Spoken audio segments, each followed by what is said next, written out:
अस्सलाम वालेकुम, आप देख रहे हैं प्रोग्राम खबर ये है। मैं हूं शाजिया ज़ीशान। प्रोग्राम में मेरे साथ हैं सईद काजी और इस्लामाबाद से हमारे साथ हैं रऊफ क्लासरा।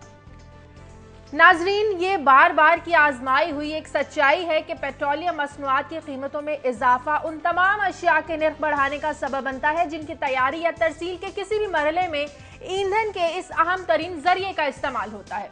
जी हाँ, अवाम एक बार फिर से सरापा एहतजाज है जो महंगाई का नया तूफान खड़े होने वाला है पेट्रोल के निर्ख बढ़ाकर। जी हाँ, बहुत से सवालात हैं। क्या ये इकदाम रेवेन्यू में इजाफे के लिए किया गया है? क्या हुकूमत, अवाम और अपोजिशन की इस मुखालिफत का सामना करते हुए क्या ये फैसला वापस लेगी या इस पर कायम रहेगी? आप भी आज हमें कॉल कीजिए और अपनी राय दीजिए। इस पर आज हम बात करेंगे। साथ ही हम बात करेंगे कराची में अमन और अमान के हवाले से विफाकी काबीना का अहम इजलास कल 3 सितंबर को होगा, जिसमें वजीर दाखिला चौधरी निसार कराची में क़याम अमन का मंसूबा पेश करेंगे और कराची में टारगेटेड ऑपरेशन के हवाले से विफाकी काबीना मंजूरी देगी। क्या कराची जराइम पेशा अनासिर से पाक हो पाएगा?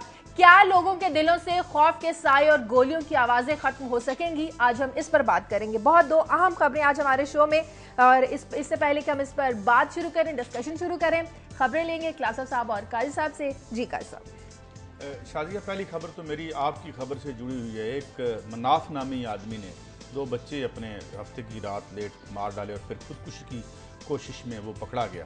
तो जब उससे पूछा गया तो उसने यही कहा कि मेरे पास किराया नहीं था और मेरे पास बच्चों की फीसें नहीं थी। तो ये जो हम इक़दामात करते हैं वो कैसे, मैंने स्टोरी इसलिए मुंतखब की कि इनके क्या नताइज मुरतब होते हैं आम लोगों की ज़िंदगी पर। और फिर सीरिया पे बात करेंगे क्योंकि उस पर हमले की कहानी जो है अब उसमें कई टर्न्स आए हैं। हमने यहाँ स्टोरी की थी कि किस तरह डिफीट हुए डेविड कैमरॉन ब्रिटिश पार्लियामेंट में, मगर अब कांग्रेस में है, अमेरिकी कांग्रेस में ये यानी है मौजूद ये करारदाद, और क्या उस पर डिपेंड करता है। लेकिन वो कह ये रहे हैं कि अगर ये अमेरिकन कांग्रेस ने अप्रूवल ना भी दी तो सदर ओबामा ये हमला कर सकते हैं। एक ऐसी सूरत हाल जिस पे हम आज जो तकलीफ दे भी है और लोग जानना भी चाहेंगे। ठीक है, क्लासर साहब के पास चलते हैं। जी क्लासर साहब, आप क्या शेयर करेंगे हमारे साथ?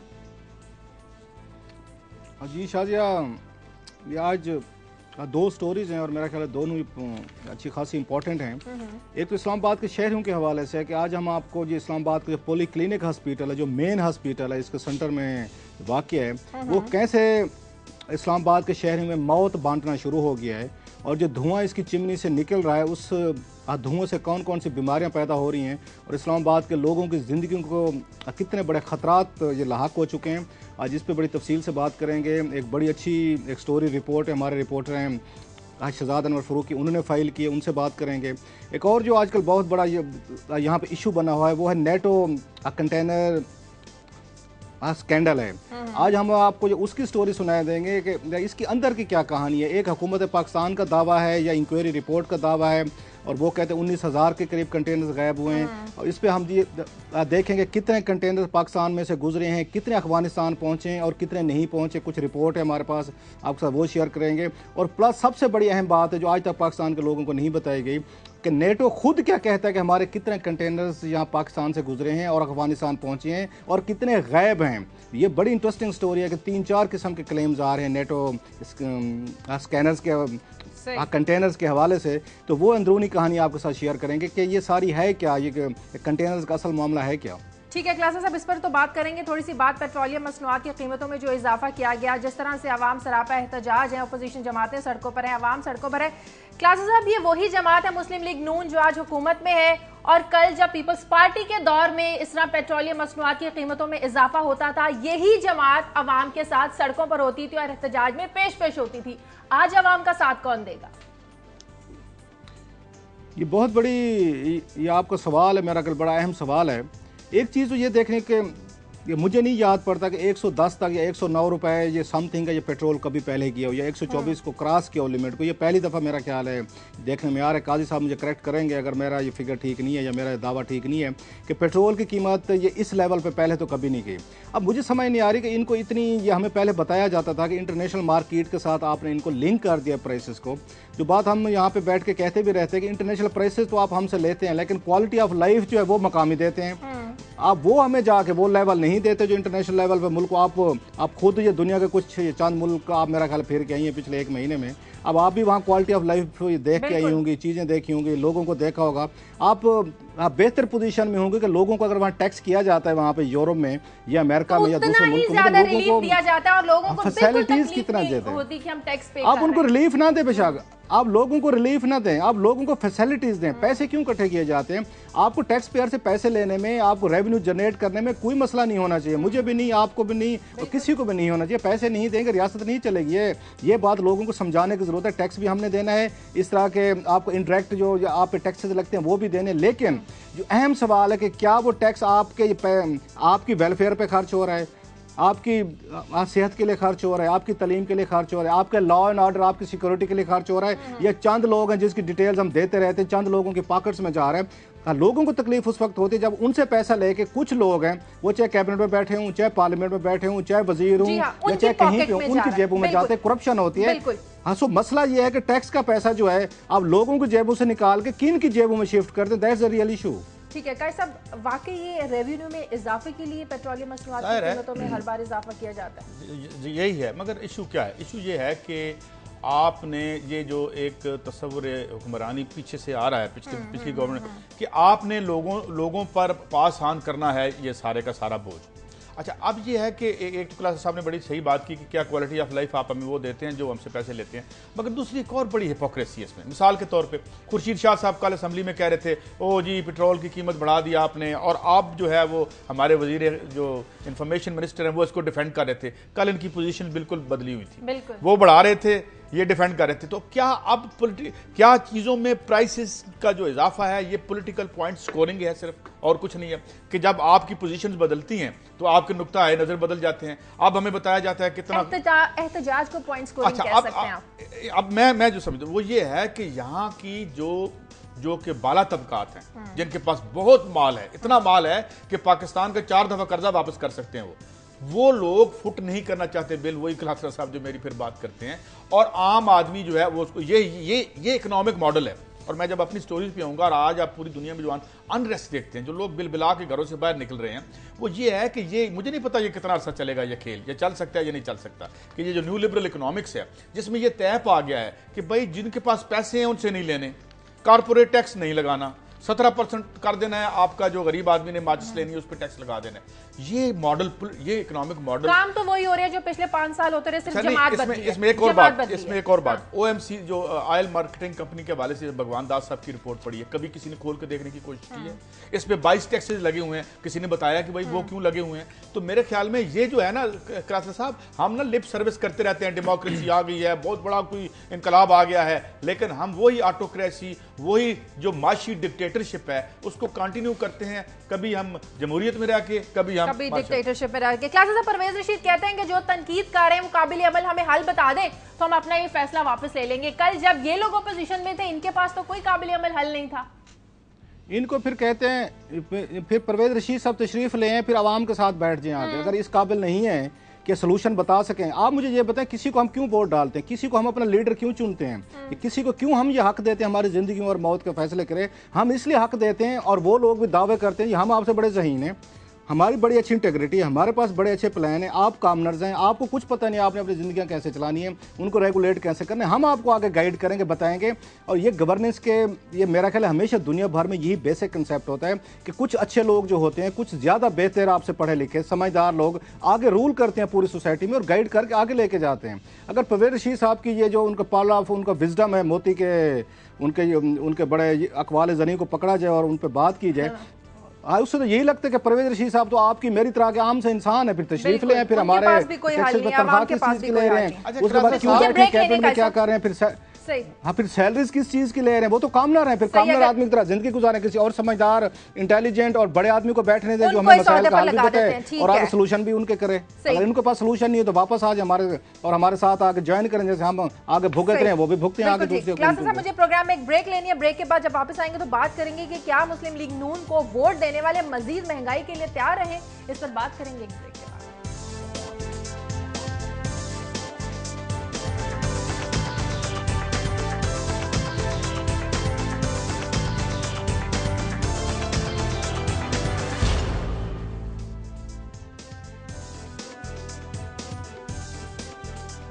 ब्रेक के बाद खुशामदीद नाजरीन। वही महंगाई, वही अवाम, वही एहतजाज, सिर्फ महंगाई करने वाले चेहरे ही बदले हैं। काई साहब, क्या मुस्लिम लीग नून को वोट देने वाले जो अवाम हैं, लोग हैं, मजीद महंगाई के लिए तैयार रहें?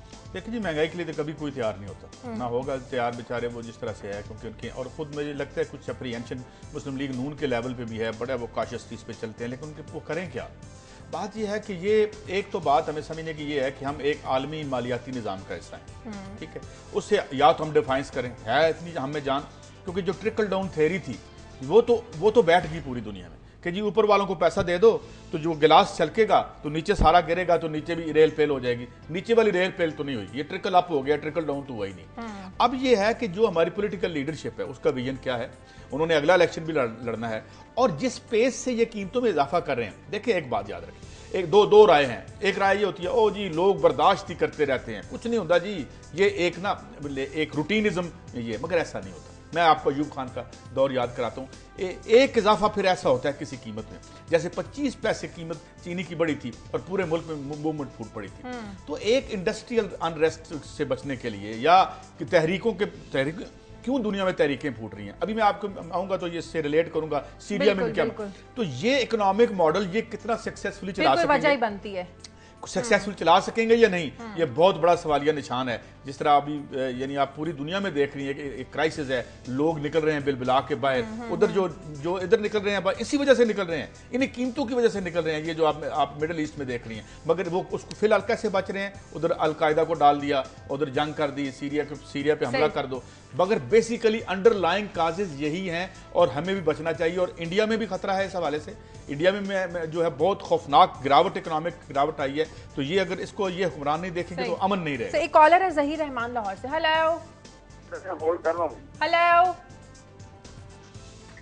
हेलो, मुझे लगता है कॉलर साथ है हमारे। आवाज आ रही है आपको? हेलो, आवाज आ रही है आपको? जी, अपने टीवी का वॉल्यूम प्लीज म्यूट कर दीजिए। जी बोलिए, क्या सवाल है आपका? सवाल यह है कि जो पेट्रोल की कीमतों से महंगाई का जो तूफान उठता है, मेरा मौजूदा रिक्वेस्ट है पाकिस्तान मुस्लिम लीग नून के जितने भी एहलकार है या वज़ीर-ए-आज़म नवाज शरीफ या शहबाज के साथ, उनके इंतखाबी मुहिम के दौरान जो उन्होंने बड़े बड़े दावे किए कि जी तजर्बा हमारे पास है, हमारी टीम होमवर्क हो चुका है, हम ये कर चुके हैं, हम वो कर चुके हैं, तो क्या वो ठीक है, आवाज बिल्कुल भी ठीक नहीं आ रही है। हम आपका सवाल इतना समझ पाए हैं कि जो मुस्लिम लीग नून ने वादे किए थे, जो दावे किए थे कि होमवर्क मुकम्मल हो गया है, लेकिन ऐसा कुछ देखने में नहीं आ रहा। क्लासा साहब, ये बताइएगा, जितना अवाम का प्रेशर है, अपोजिशन का प्रेशर है, अवाम सड़कों पर है, सियासी जमातें सड़कों पर है, क्या बता रहा है इस्लामाबाद का माहौल के हुकूमत ये जो फैसला है ये वापस ले सकेगी?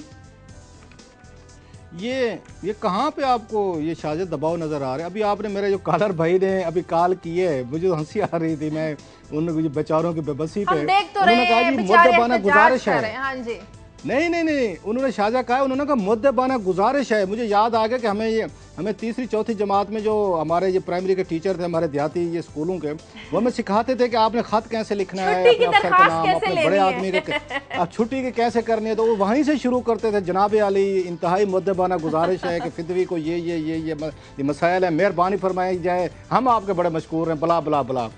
आप इससे अंदाजा कर लें कि पब्लिक किस लेवल पे पहुंच चुकी है। अब ये मिन्नत तरलों पे आ गई है, हाथ पांव बांधने पे आ गई। जैसे काजी साहब अभी अपनी ह्यूमन स्टोरी आगे शेयर करेंगे कि लोगों की इम्प्लीकेशन क्या हो रही है। मैं बताता हूँ, जब यहाँ पे 100 रुपये ये लीटर पेट्रोल था आपका, मुझे याद है कौमी असम्बली में एक रिपोर्ट पेश की गई थी, एक सवाल था कि कितना इसमें से आप हुकूमत पाकिस्तान टैक्स लेती है 100 रुपये पे।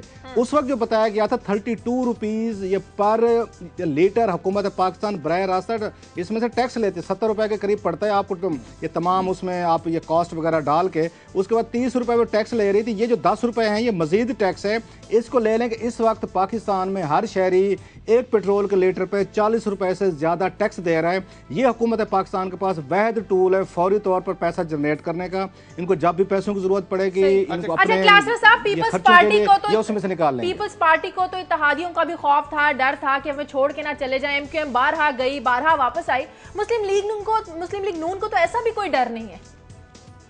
बिल्कुल नहीं है, मेरा नहीं ख्याल इन पर कोई दबाव है। एक तो ब्लेम शेयर करना चाहिए पीटीआई को। पीटीआई के सपोर्टर जो हैं वो अभी भी चाहते हैं जी कि इनको टाइम दिया जाए, दे दें जी। ये पाकिस्तान के हालात हो चुके, पीटीआई को भी अभी ये मजीद टाइम दें संभलने के लिए।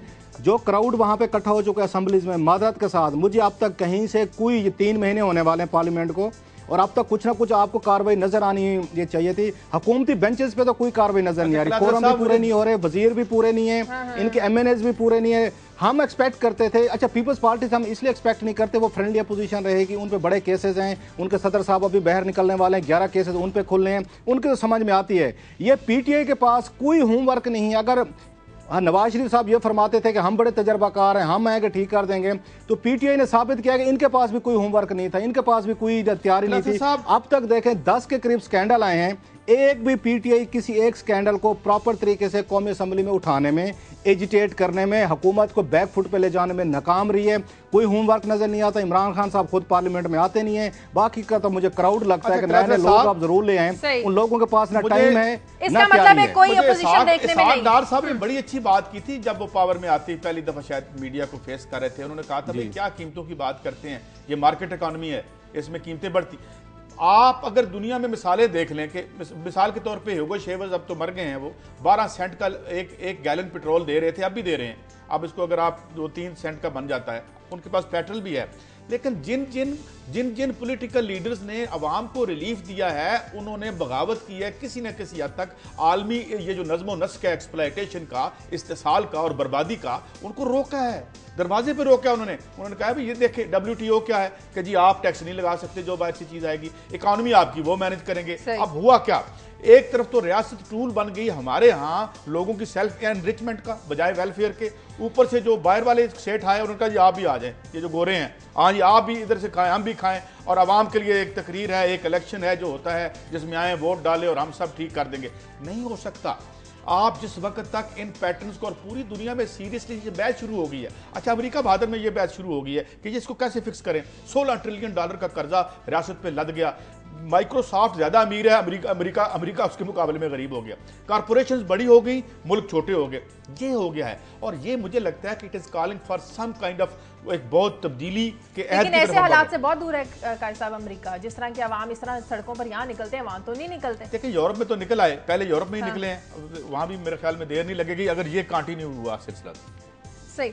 एक कॉलर है लाहौर से। हेलो जी, अस्सलाम वालेकुम। अस्सलाम वालेकुम जी बोलिए। तौकीर बोल रहा हूँ जी लाहौर से। जी बोलिए। ये महंगाई के मौजू पे आप बात कर रही हैं, जी। तो मैं ये हैरान कुन बात आपको बताना चाहता हूँ कि ये हमारा एक तबका ऐसा भी है जिसके ऊपर महंगाई का कोई असर नहीं होता। जितनी मर्जी महंगाई हो जाए, वो PTCL के पेंशनर हैं जिनकी पेंशन गुज़श्ता 4 साल से नहीं बढ़ाई गई। हाँ जी, वो बिजली, पानी, गैस, हर चीज़ की कीमतें इंतहा को पहुँच चुकी हैं। लेकिन ये लोग हैं, ये बेचारे उस तरह बैठे हुए हैं। इनको कोई high court, Islamabad high court हमारे हक में फैसला दे चुकी है, सुप्रीम कोर्ट दे चुकी है, वजारत IT ने भी फैसला दे दिया है कि इनको पेमेंट करो। लेकिन PTCL की इंतजामिया जो है वो बिल्कुल इस तरफ कोई तवज्जो नहीं दे रही। मेहरबानी करके रऊफ क्लासरा साहब हैं, बड़े इन्वेस्टिगेटर हैं माशाल्लाह, तो उनकी खिदमत में अर्ज है कि वो इस सिलसिले में कुछ मेहरबानी फरमाएं। ठीक है, बहुत शुक्रिया तौकीर आपका। जी क्लासरा साहब। मुझे ये चले मैं जी कोशिश करता हूँ। तौकीर साहब ने जो बात की है, मुझे याद आया कि अभी मैं वीकेंड पे लाहौर में था, कोई फैमिली के एंगेजमेंट थी मुझे वहाँ पे। बड़ी इंटरेस्टिंग चीज़ का मुझे पता चला और इंतहाई क्रेडिबल सोर्सेज से कि एक वहाँ पे पहले MNA साहब होते थे नवाज लीग के, अब MP हैं, आजकल सूबाई वजीर हैं। वो जिस लोकेलिटी में रह रहे थे वहाँ से शिफ्ट करके अपना घर किसी और जगह पे चले गए हैं। और जाते हुए जो लोगों के लिए वहाँ पे एक कुएं पे जनरेटर लगा हुआ था कि जिसकी वजह से पानी ऊपर जाना था, टैंकी में जाना था या दूसरे इलाकों को वहाँ पे सप्लाई करनी थी। जाते वक्त वो जनरेटर उठा के भी अपनी नई उसमें लोकेलिटी में लेके गए कि वहाँ घर पे काम आएगा और मैं वहाँ पे यूज़ करूँगा। जहाँ पे मेंटेलिटी ये हो चुकी हो कि आपके जो आपके इलेक्टेड नुमाइंदे जो हैं वो जाते हुए जनरेटर भी उठा के ले जाएंगे, क्योंकि अब हम यहाँ से जा रहे हैं नई लोकेलिटी में शिफ्ट होना है, तो ये भी यहाँ पे काम आएगा। वहाँ आवाम से क्या रिलीफ की आप बातें करते हैं। अब इन लोगों की जेबें भरे हैं, इन लोगों के खर्चे भरे हैं, इन लोगों की जरा सोच देखे। और खुद मैंने बड़ा कंफर्म किया इस बात को कि जाते हुए जनरेटर वो वहाँ से उठा के लेके गए हैं। उन्होंने उन्होंने कहा यहाँ के लोगों को तो पानी रहने दें, अपने साथ में ले जाता हूँ, बिजली जाएगी, काम आएगा। तवक्को की जा सकती है। बहरहाल अब उसके बाद तुकीर साहब को, इसके बाद तुकीर साहब को मैं क्या बैठ के यहाँ पे कोई उनको यकीन दहाना करूँ जी, मेरी रिपोर्ट से, मेरी खबर से, मेरे कमेंट से उनको पेंशन में इजाफा हो जाएगा। ये मेंटालिटी है। हुकूमत से ये गुजारिश कर सकते हैं, ये कह ही सकते हैं कि अगर हुकूमत चाहती है कि अवाम के दिलों में मुस्लिम लीग नून की हमायत जो है वो वैसे ही जिंदा रहे जैसे इलेक्शन के दिनों में थी, तो ऐसे फैसले उन्हें यकीनन वापस लेना होगी। कैसा आगे बढ़ते हैं और बात करते हैं कराची के हालात पर हमें बात करनी है। कल विफाकी काबीना से मंजूरी ली जाएगी कराची में टारगेटेड ऑपरेशन के हवाले से, क्या ये हल है कराची में क्या अमन का? लेकिन ये तो मैं नहीं, बड़े दिनों से हल तलाश करने की हम कोशिश कर रहे हैं, बड़े अरसे से, बड़े सालों से और हल कोई नहीं है। और हाल इसलिए कोई नहीं है कि who will bell the cat.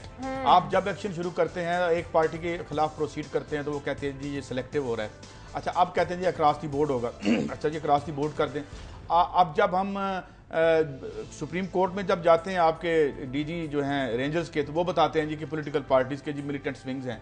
अच्छा भाई, पॉलिटिकल पार्टीज की मिलिटेंट विंग्स हैं तो रियासत कहाँ पे है? ये तो गैर कानूनी काम है। इसके लिए तो पार्टियां बैन हो जानी चाहिए, डिसबैन कर देनी चाहिए अगर, क्योंकि पॉलिटिकल पार्टीज का तो कोई काम नहीं है क्योंकि उनकी फौज भी हो अपनी साथ। तो अब ये I don't think it will be very easy. एक बड़ी वीक गवर्नमेंट है जनाब कायम अली शाह साहब की, वहाँ पे जो बैठे हुए हैं, उनके जो 5 साल का तर्ज है हुकूमत और जो उनका मेटल हमने देखा है वो भी आपके और हमारे सामने है। अब और ये रियासती एजेंसियाँ जितनी सहमी हुई हैं, इतनी खौफ में है इस वक्त कि जब मैं देखता हूँ, वही बात करता हूँ कि कायमा कमेटी में जाकर सारे के सारे हाथ खड़े कर लेते हैं। हमारे जो पुलिस चीफ हैं वो कहते हैं जी नहीं जनाब, वो तो मारते हैं, वो तो उनको सजा उनको होती नहीं है, उसके बाद वी आर द टारगेट। तो ये जो सारी फिजा है, आई डोंट थिंक इट्स ये कुछ सिर्फ एक कैबिनेट के फैसले से कुछ हो पाएगा।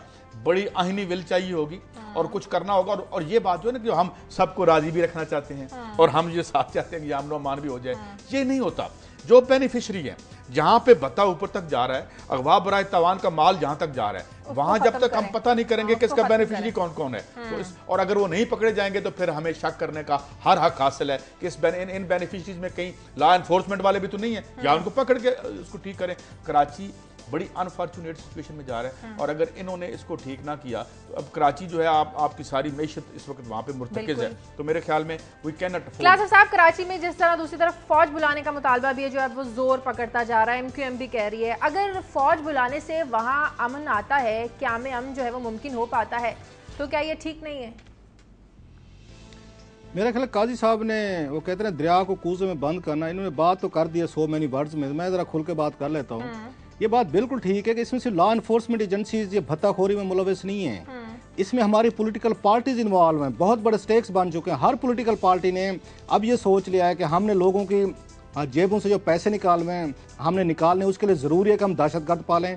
हर पार्टी के, जैसे हम आके मेजर जनरल के रिजवान को कोट करते रहते हैं अक्सर, जो डीजी रेंजर्स हैं सिंध के, वो ये कहते हो, और 1 साल पहले की हमारी स्टोरी जो मैंने बताई थी, अक्टूबर में हमने फाइल की हुई है, उन्होंने उस वक्त कहा था कि हर पार्टी के अस्करी विंग्स हैं, दहशतगर्द इन्होंने पाले हुए हैं। ये क्यों पाले हुए हैं? आपका क्या ख्याल है? उनको वैसे ही अपनी शोशाह के लिए पाला हुआ है, ये लोगों को गुलाम बनाने के लिए इन्होंने पाला हुआ है, टारगेटेड ये किलिंग के लिए पाला हुआ है और भत्ते के लिए पाला हुआ है। इन पॉलिटिकल फोर्सेज के जरिए कराची का हल नहीं निकलेगा। और ठीक कह रहे हैं कि सबको खुश करके आप ऑपरेशन नहीं कर सकते, सबको खुश करके कराची के आप हालात ठीक नहीं कर सकते। और ये जो बार बार कहा जाता है हम सबको एतमाद में लेंगे, अब पिछले ये 12 साल से तालिबान को भी अब तालिबान से मुज़ाकरात के लिए भी अवाम को एतमाद में ले रहे हैं, और 12 साल बाद भी डिबेट हमारी छिड़ रही है, हम इस पर किसी वक्त बात करेंगे कि कैसे इस पे अभी तक डिवीजन मौजूद है। अभी भी हुकूमत फिर बैक ट्रैक करके, आज मैं उनका चौधरी निसार अली खान का बयान देख रहा था, आज उन्होंने एक नई लाइन ले ली है। पार्टीज के साथ बात करके कराची में क्या में मसले का हल नहीं है, तो मसले का हल क्या है? क्लासेस अब ब्रेक लेनी है, ब्रेक के बाद आकर इस पर बात करते हैं।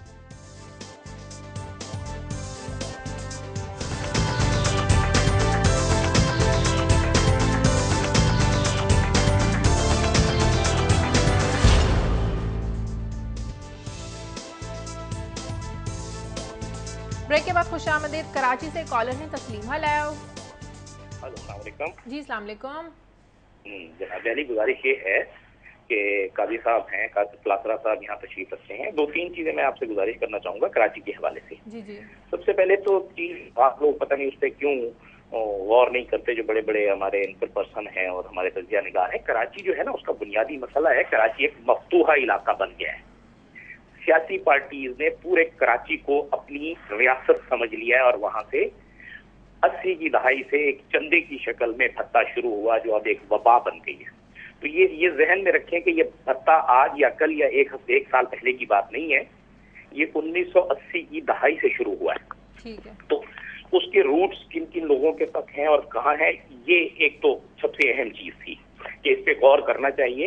दूसरी ये जो चौधरी निसार साहब ने फरमाया ना कि टारगेटेड ऑपरेशन पिछले 2 साल से कराची के चुके हैं कि ये पहली मर्तबा नहीं हो रहा। आपने पूरे इलाके को आपने कॉर्डन ऑफ किया और पूरी पब्लिक को आपने एक एक घर को सर्च कर लिया।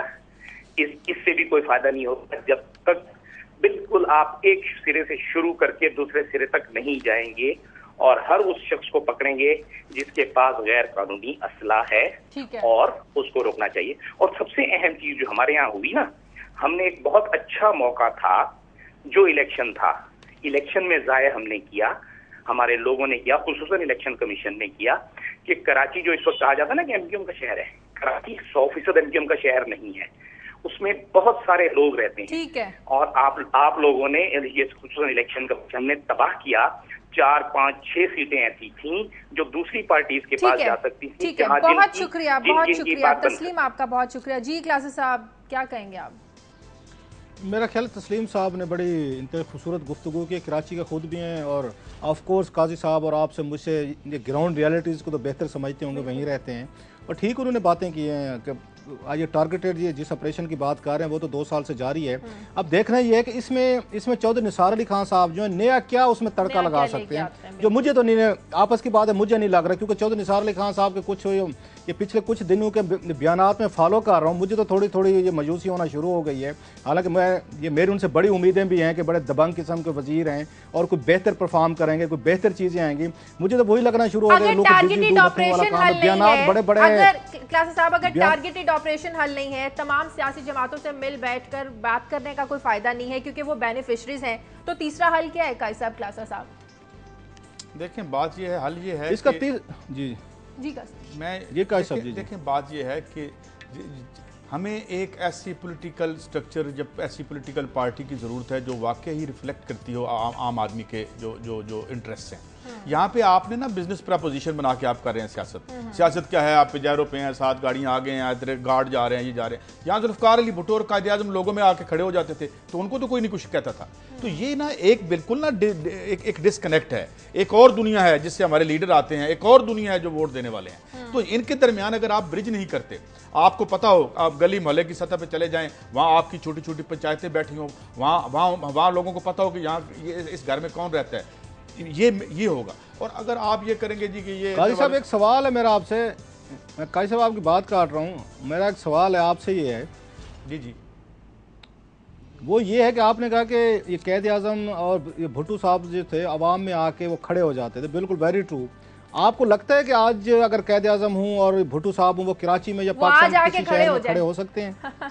नहीं, जाहिर है आज तो नहीं खड़े हो सकते। मुमकिन है आपका ख्याल? बात ये है कि ये आज की जो दुनिया जिन्होंने बनाई है, ये तो ना कायदे आज़म ने बनाई है ना किसी और, ये जो दुनिया आज आपने सिक्योरिटी स्टेट बना के यहाँ मार्शल लॉ लगा के यहाँ आपने मिलिटेंट्स को बंदूकें दे के अफगानिस्तान में भेज रहे थे, तो आपका क्या ख्याल है हमारे घर में फूल उगने थे? अगर 1978, मैं तो आज भी रो के कहता हूँ कि 1978 27 अप्रैल के इनकलाब को बर्बाद करने के लिए जो आप बने, तख्ता मश्क बने और वहां जो आपने बर्बादी की, आज अपने घर में हम वो कर रहे हैं। जो कल हमने काबुल में किया था वो आज कराची में हमारे साथ हो रहा है। मगर ये बात तशखीस करने को भी कोई तैयार नहीं है। इलाज तो कुजा क्लासरा साहब तशखीस तो कर लें कि हुआ क्या हमारे साथ, तो ये हमने खुद ही तो किया। साहब आगे बढ़ना है, मुख्तसर मैं वही दोबारा सवाल आपसे करूंगी, टारगेटेड ऑपरेशन हल नहीं है, सियासी जमातों से बातचीत मसले का हल नहीं है, तो क्या हल है? मुख्तसर जवाब दीजिएगा, फिर आगे इसका एक ही हल है, इसका एक ही हल है शाहजहा, बड़ा आसान सा हल है कि आप वहाँ पे एक ईमानदार, अच्छा और बहादुर वहाँ पे वो लगाएं, ये पुलिस चीफ लगाएं। हमने मशरकी पंजाब इंडिया में देखा हुआ, एक पुलिस ऑफिसर ने पूरे सिखों की उन्होंने उसको इंसर्जेंसी को कंट्रोल किया हुआ है। ये सक्सेस ऑपरेशन मौजूद है, उनको दें, पुलिस को पावर करें, आप उनको दें, डीपोलिटिसाइज करें। अब इसका क्या हाल है कि एमक्यूएम पावर में आती है, वो अपने आके पुलिस में बंदे भर्ती कर लेती है। पीपल्स पार्टी है तो जुल्फकार मिर्जा साहब को हमने खुद बयान पढ़ा, उन्होंने कहा 5000 बंदा मैंने भर्ती कर लिया है। जब पार्टीज के बंदे होंगे पुलिस में तो फिर क्या डिलीवर करेगी? आपको डीपोलिटिसाइज करना पड़ेगा, अच्छा चीफ लाना पड़ेगा, आपको वहाँ पे इंटेग्रिटी वाले अच्छे बहादुर अफसर लगा दें। आपको ना फौज की जरूरत है ना आपको दूसरे लोगों की जरूरत है, ये पुलिस ही ठीक करके दे देगी अगर सियासतदान होने दें, जो कि नहीं होने देंगे। ठीक है, मतलब सियासी बुनियादों की बजाय जब मेरिट पर भर्तियां की जाएं तो कराची में हम जो है वो भर्तियां नहीं, आप उसको आगे लेके लें, बंदे लेके आए जो इनको डिलीवर करके दें। ठीक है, आगे बढ़ते हैं। क्लासेस साहब आपकी बड़ी अहम खबर, नेटो कंटेनर्स गायब होने की असल अंदरूनी कहानी है क्या? ये शाहजहाँ एक बड़ा पाकिस्तान में एक अजीब सा एक यहाँ कन्फ्यूजन फैल गई है और 2010 से ये मामला चल रहा है। जब स्कैंडल पहली दफ़ा ये सामने आया था तो उस वक्त ये बात की गई थी कि 11,000 नेटो का कंटेनर जो हैं वो पाकिस्तान से मिसिंग हैं, कि मतलब ये कराची पोर्ट से चले हैं और वो वहाँ अफगानिस्तान नहीं पहुँचे, रास्ते में गायब हो गए। इसमें 2010 में सुप्रीम कोर्ट ऑफ पाकिस्तान ने सुओ मोटो ले लिया था। उस सुओ मोटो के दरमियान इन्होंने इंक्वायरी जो थी वो शोएब सटल साहब को दे दी थी कि वफाकी टैक्स मौसब थे कि आप इसकी इंक्वायरी करें और इसकी जो फाइंडिंग है हमारे साथ शेयर करें।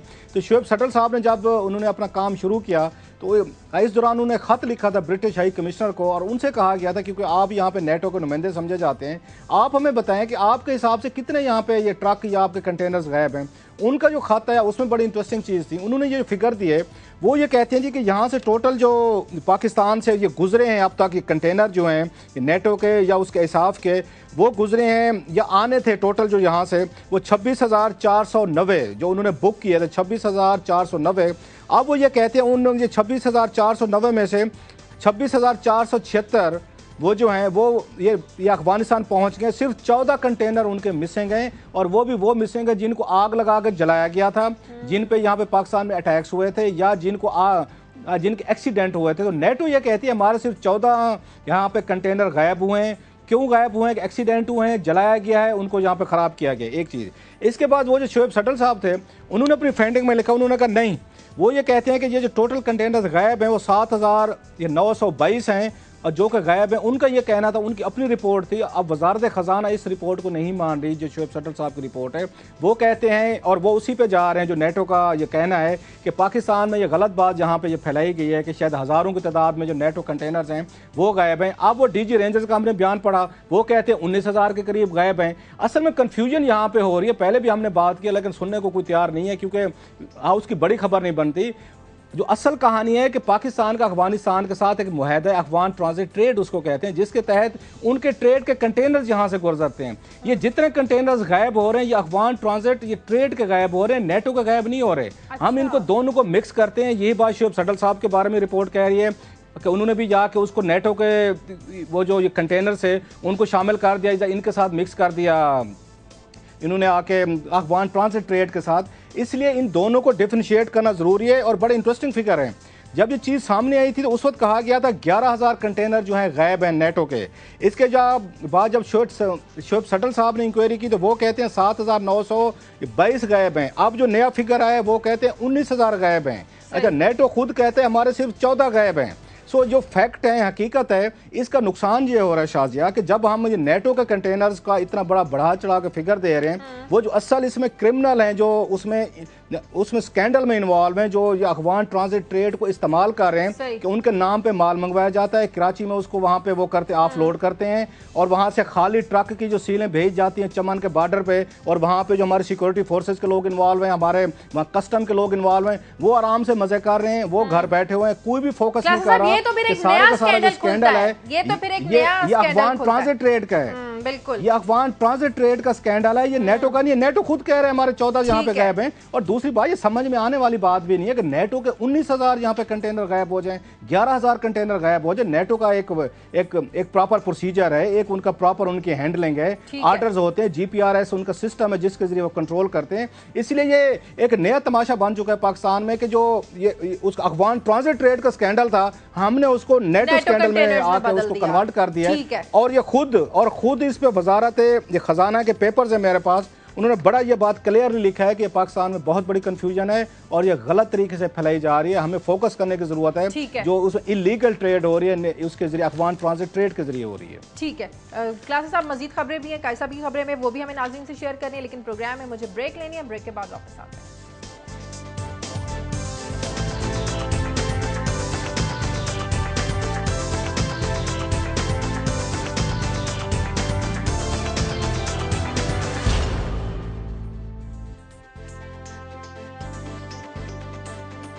ब्रेक के बाद खुशामदीद नाज़रीन। शाम पर हमले की अमेरिका जो है वो तैयारियां कर रहा है। कैसा क्या सूरत हाल होगी इस खत्ते की?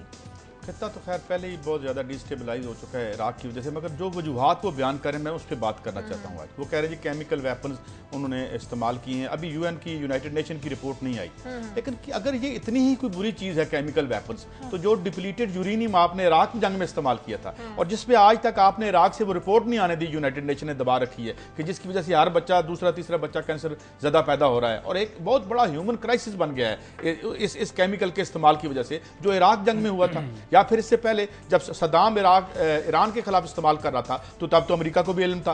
तो इट मीन्स कि कोई केमिकल वेपन्स का मसला नहीं है। और फिर जो है ये हम ये भी जानते हैं कि ये हमसे झूठ बोलते रहे हैं, जैसे टोनी ब्लेयर जो है उसने कहा था कि यहाँ पे बड़े वेपन्स ऑफ मैस डिस्ट्रक्शन है, कुछ नहीं निकला था और अब डिफीट हुआ है। डेविड कैमरॉन उसी वजह से डिफीट हुआ, उसकी अपनी पार्टी के लोगों ने उसको वोट नहीं दिया। बात यह है कि ये सारी, जिस तरह अभी थोड़ी देर पहले हमें तौकीर साहब कराची से ज्वाइन कर रहे थे ना कि कराची में भी एक कब्जा हो चुका है, तो ये भी कब्जे की लड़ाई है।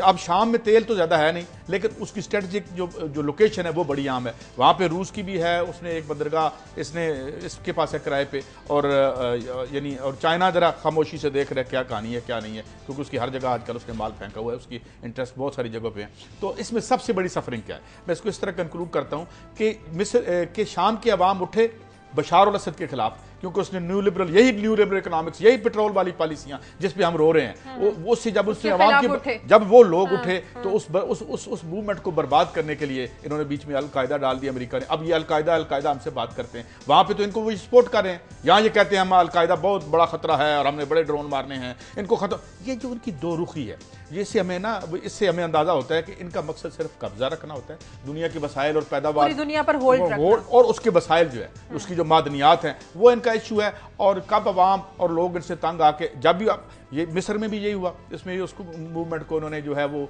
उसमें खून रेजी में डाल दिया। तो ये है कहानी। साहब से भी इसका टेक लेते हैं। क्लासेस साहब, क्या वाकई कब्जे की लड़ाई है? मेरा ख्याल है शाजिया, वो काजी साहब ने इस पे हरफ आखिर कह दिया, इस पे फर्दर डिबेट करने के बजाय अगर जो इस्लामाबाद के शहरियों के लिए जो मौत यहाँ पे उनके सरों पे मंडरा रही है, इस तरीके का यहाँ वो अहम स्टोरी है हमारे लिए। मैं तो मतलब 2-3 दिन से सोया नहीं हूँ, क्योंकि वो हॉस्पिटल है जहाँ पे मैं रहता हूँ मेरे से थोड़े से फासले पे है, और पूरे का पूरा इस्लामाबाद ये रिस्क पे है। और ये या इसको पोली वो कहते हैं, ये पोली क्लिनिक हॉस्पिटल है, हुकूमत का बड़ा हॉस्पिटल है, सारे MNAs के यहाँ पे इसके करीब हैं, MNAs लॉजेस इसके करीब हैं, ये पार्लियामेंट हाउस करीब है। वहाँ से जो मौत बट रही है और कैसे बट रही है, मेरा ख्याल है हमारे रिपोर्टर हैं यहाँ पे, ये रोज़नामा दुनिया इस्लामाबाद के शहजाद फरूकी साहब, वो शायद हमारे साथ लाइन पे, जरा उनसे डिटेल हम पूछते हैं कि ये सारी क्या कहानी है और क्या चक्कर है। जी हाँ, वो लाइन पे है। जी क्लासरा साहब, ये आपने बिल्कुल बजा फरमाया। इसमें सिर्फ आपकी नहीं बल्कि हमने इस्लामाबाद के लाखों शहरियों की जान जो है वो दाव पर लगा रखी है। वजीर आजम हाउस हो गया, ऐवान सदर, सुप्रीम कोर्ट ऑफ पाकिस्तान, पाक सेक्रेटरीट, वुज़रा कॉलोनी, पार्लियामेंट लाजिस, सफारत खाने खास इदारे का हेडक्वार्टर, ये सारा कुछ इतना करीब है कि मैं आपको बता नहीं सकता हूँ। ये बिल्कुल सेंटर प्लेस है G6 जिसमें ये हॉस्पिटल वाक़या है। इसका जो नाम है वो फेडरल गवर्नमेंट एम्प्लॉयज हॉस्पिटल है, वैसे इसको उर्फ़े आम में हम पोली क्लिनिक कहते हैं। तो इसमें जो इसका वेस्ट है, जो हॉस्पिटल का वेस्ट होता है, जिसमें सिरिंजें हैं डिस्पोजेबल किस्म की, और ऑपरेशन में साजो सामान जो इस्तेमाल होता है, जो अद्वियात हैं, जो इंजेक्शन हैं, जो इस तरह का जो तल्फ करने वाला सामान है, जब उसको जलाने के लिए इंसिनरेटर में डाला जाता है तो उसके लिए जो प्रॉपर प्रोसीजर है वो अडॉप्ट नहीं किया जाता। बल्कि आपको एक मजे की बात ये बताऊं कि ये मतरूक शुदा सिस्टम है जो पोली क्लिनिक में लगा हुआ है, ये दुनिया में अब कहीं नहीं लगा हुआ, और ये हमने हाल ही में खरीदा है। ये कोई बहुत पुरानी बात नहीं है। हम लोगों की जिंदगियों के साथ इस तरह से खेलते हैं और इसको संजीदगी से नहीं लेते। ये मतरूक शुदा जो निजाम है। बात हुई शहजाद, आपका शहजाद कोई बात हुई अस्पताल के इंतजाम में से, वो क्या कहते हैं? वो जो मौत बांट रहे हैं, यहाँ पे बैठे होंगे MS साहब बैठे होंगे पोली क्लिनिक के, उन्होंने अपने दिफा में क्या फरमाया? जी, मेरी ED साहब से बात हुई थी, डॉक्टर जाहिद हैं, और सितम ज़रीफ़ी ये है कि उनके पास पब्लिक हेल्थ के हवाले से, मैनेजमेंट के हवाले से एक डिग्री भी है, और उन्होंने बिल्कुल इस सवाल को मेरे गोल कर दिया और मुझे कहा जी कि देखें, बात यह है कि हमारे पास जो निज़ाम मौजूद है हम उसके साथ चल रहे हैं, लेकिन बहुत जल्द जो पिम्स हॉस्पिटल यहाँ का सबसे बड़ा अस्पताल है इस्लामाबाद का, वहाँ पे एक मरकजी सिस्टम बनाया जा रहा है जो अभी बनना है, जिसके बाद पूरे इस्लामाबाद के जितने भी हॉस्पिटल हैं उनका वेस्ट वहां पर जो है वो बंद करने के लिए ले जाया जाएगा। और मैं आपको ये भी बता दूं, जब तक जी बताएं मैं आपको ये बताना चाह रहा हूं कि उसमें इससे ज्यादा जी जब तक पिम्स का नहीं बनता तो इस्लामाबाद के शहरी, जैसे हम इस वक्त स्क्रीन पे भी देख रहे हैं, आपने ये वीडियो बना के हमें भेजी अपने कैमरे के जरिए, जिससे पता चल रहा है कि कैसे मौत बढ़ती रहेगी, बढ़ती रहेगी। यहाँ पे इस्लामाबाद के शहरी के लिए धुआं निकलता रहेगा, कैंसर के खतरात पैदा होते रहेंगे जब तक पिम्स का ऑपरेट करना शुरू नहीं करता। जी क्लासरा साहब, मैं आपको ये बताऊं कि ये जो गैस आपको इस चिमनी में से निकलती हुई नजर आ रही है, इसको डाई ऑक्सन कहते हैं। क्योंकि जब प्लास्टिक जलाया जाता है तो ये डाई ऑक्सन या येलो टॉक्सन इसको कहा जाता है, ये पैदा होती है। और ये इतनी खतरनाक ये गैस है कि इसकी माया सूरत में 1 लीटर जो गैस है वो 10 लाख लोगों को फौरी तौर पर मौत के घाट उतार सकती है और दूसरे 10 लाख को माजूरी में मुब्तला कर सकती है। बदकिस्मती से माहौलियात कभी भी हमारे लिए कोई संजीदा मामला नहीं रहा। ऐसा तो नहीं हो सकता कि डॉक्टर्स को इसके असरात का इल्म ना हो, वो ना जानते हो कि लोगों के लिए, यहाँ के जो रिहायशी लोग हैं उनके लिए कितनी खतरनाक चीज है ये, तो वो इस बारे में क्या कहते हैं? जी मैंने आपको बताया ये मुजरमाना गफलत का मामला है। ये जानते बूझते हुए ये किया जा रहा है। हॉस्पिटल की जो इंतजामिया है वो इस बारे में पूरी तरह से आगाह है कि वो क्या कर रही है, बल्कि डॉक्टर्स और इसका अमला जो है वो खुद भी एट रिस्क है। ये चिमनी जहाँ पे आपको नजर आ रही है, इसके बिल्कुल सामने जो है वो जच्चा बच्चा वार्ड है, इसके बिल्कुल साथ ICU वार्ड है और ये बिल्कुल सारे के सारे 10 से 12 फुट के फासले पर ये सारा कुछ यहाँ पर वाकया है। और मुझे नहीं समझ आती कि यहाँ पे हम शिफा बांट रहे हैं या मौत बांट रहे हैं। सही, बहुत शुक्रिया शहजाद आपका, बहुत ही अफसोसनाक खबर है। एक स्टोरी हमने यही की थी शाजिया, आपको याद होगा कि यहाँ पे एक स्टोरी थी, साल पहले की बात है, कि ये जो मेडिकल वेस्ट है हम इंपोर्ट करते हैं जो कि हम इंपोर्ट नहीं कर सकते। हाँ जी। और फिर उसमें हमने ये स्टोरी भी की थी कि ये मुख्तलिफ कराची में से मंगवाया गया, मगर कराची में इसे अलाउ नहीं किया गया। फिर लाहौर आया और लाहौर से इन्होंने किसी तरीके से कस्टम से वो निकलवा लिया और उसके बाद उसके ना मुख्तलिफ गोदाम है। और फिर वो कहाँ इस्तेमाल होता है, ये जो टॉक्सिक वेस्ट है, इसके ये प्लास्टिक के बर्तन बनते हैं क्या मैं हम तो नहीं साइंस जानते, मगर हमने कोशिश की थी जानने के लिए कहीं ना कहीं, मगर कुछ भी नहीं हुआ, कोई एक्शन नहीं हुआ था। पिछली गवर्नमेंट थी खैर से उस वक्त, और अभी भी पता नहीं वो टॉक्सिक वेस्ट आ रहा होगा या नहीं आ रहा होगा। तो ये सिलसिला है, ये है हमारा जो। और मैं अगर जाते जाते उस मुनाफ का जिक्र कर दूं, बिल्कुल ये कराची से जब आप ऐसी दुनिया बनाते हैं जहाँ पे